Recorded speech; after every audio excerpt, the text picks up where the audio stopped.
And it continues. It said, what was MLK's position on the homosexual lifestyle and so-called gay rights? While he said little in public on the issue, what he did say made his viewpoint abundantly clear. Unlike the LGBT lobby, I'll let Dr. King speak for himself.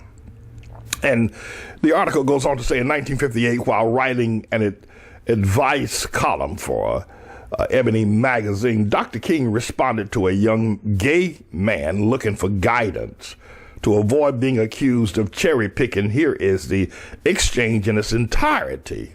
The author goes on to say, the question, the young boy says, my problem is different from the ones most people have. I'm a boy, but I feel about boys the way I ought to feel about girls.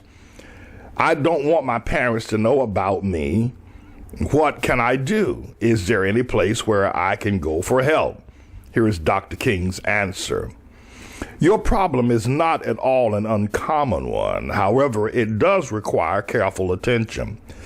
The type of feelings that you have towards boys is probably not an innate tendency, but something that has been culturally acquired. Your reasons for adopting this habit have been consciously suppressed or unconsciously repressed.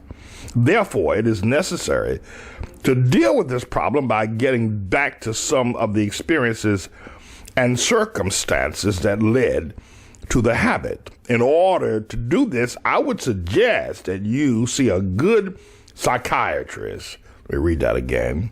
Dr. King says to the young boy, in order to do this, in order to get in touch with why you feel this way about yourself, he is stating, I would suggest that you see a good psychiatrist who can assist you in bringing to the forefront of conscience all those experiences and circumstances that led to the habit.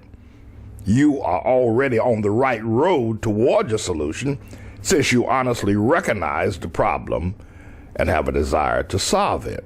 Now, those are Dr. King's words.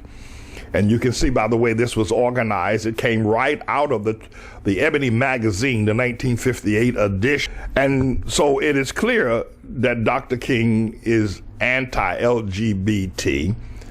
Moreover, Dr. King was clear that anybody who had these feelings were indeed in need of mental health care, meaning that they were sick.